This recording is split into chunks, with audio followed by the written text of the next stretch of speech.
idol madla, nakakahanga, may mga hawak, gandang linyada. Ika'y inspirasyon kung bakit hanggang ngayon ako'y palaging kumakarera.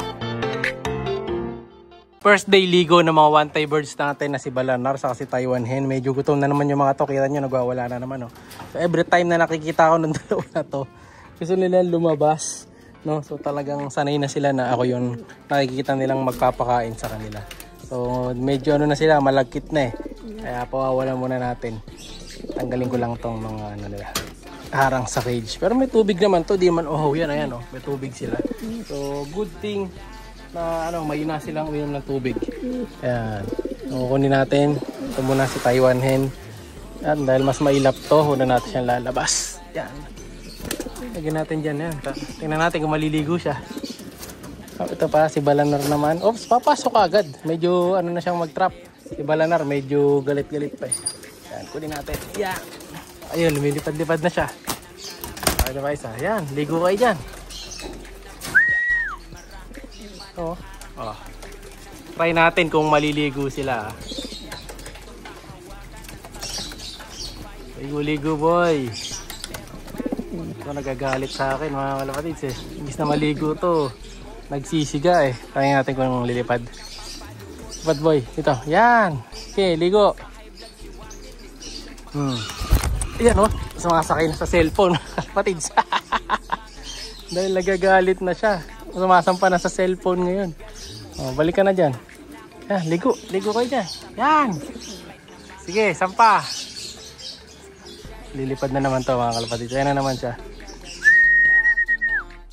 Yun, oh. Oops, nahulog.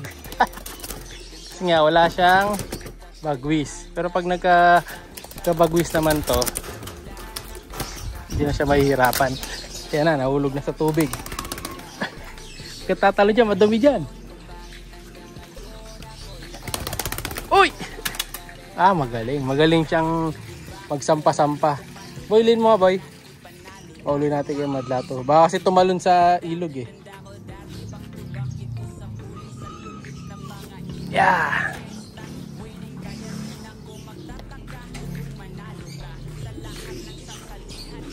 Balik. Yan! Yeah, medyo malikot lang talaga siya. Kaya natin gagawin ng dalawa na to. Kung maliligo sila, dapat maligo. Hindi ko pa nalalagyan ng alambre sa loob. Pero dati may alambre na yung sa loob eh. Pinakasarahan ng trapdoor eh. Uy, uy, uy, uy.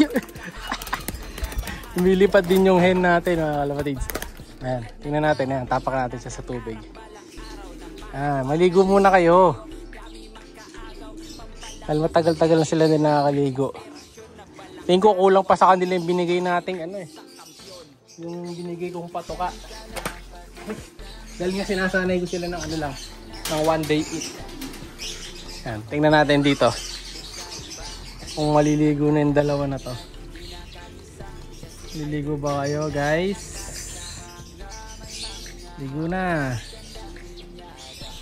Masira kasi pang spray ko eh. Maganda sana dito, ini-spray sila eh. Para mas madaling paliguan. Kaso wala. Ayan, tingnan natin si Balanar kung masasampa. Or baka nalilitan sila sa paliguan nila. Ayan na, ayan na, ayan na. Pag sumampa sa tubig to, madali na. Parang maliit. Pag yan, maliit, papalitan natin. Kuha tayo ng mas malaking ano, liguan. Ayan, lalapit na yung hen natin. Milipad-lipad. Ano, ang init dyan mga kalapatids. Hindi makakatagal yung dalawa na to, papasok din to. Parang maliit nga.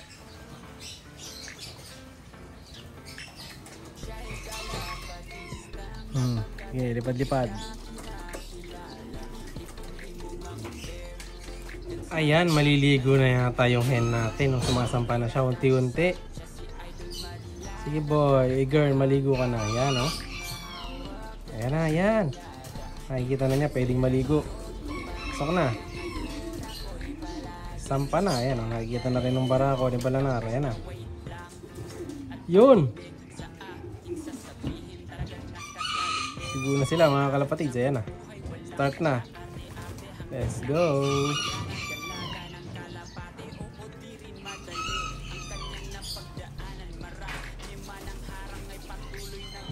Pinalitan ko yung paliguan nila kanina mga kalapatids. Medyo ano eh. Medyo maliit yung kanina. Sila kasya. O ayan o. Ayan, makakaligo-ligo na sila maigi dyan. Mababasa nga lang yung pinaka-pupri nila sa ilalim.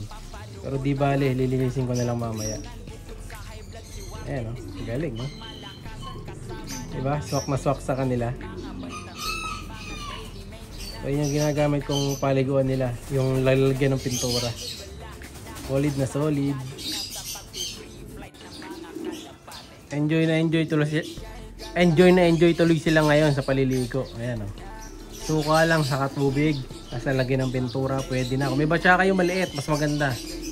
Para bilog yung liliguan nila. Pero tayo wala kasi. Kaya yan ang ginamit ko. Yung rolan ng pintura. So, ayos naman. No? Nagagamit naman natin mga kalapatids. Ang main purpose niyan is makapag-relax sila. So, alam na nila ngayon yan. Na ang liguan nila dyan sa pwesto na yan. Kasi sa kabila, ayun, nagpapaligo din tayo eh. Ayan, si Madlato, in-start na niyang lagyan ng bathtub yung kabila. Ayan, dahil lalagyan na niya ng tape yung ibang ibon dyan. Tapos yung iba pawawala na rin dyan. Ayan, kaya kailangan nilang maligong maigi. So wait lang natin to. Tingnan natin kung bababa ng kusa to pagkatapos nilang maligo. Yun, tapos na silang maligo. Umahon na yung lalaki, si Balanar. Tapos umahon na rin si Taiwan hen natin. Ayan o, umahon na. Tapos na maligo ito mga kalapatids. Ang bilis lang nilang maligo, no? So medyo nabasa naman sila. Pero next week, liliguan ko na ng malatayon yan. Kailangan malatayon na.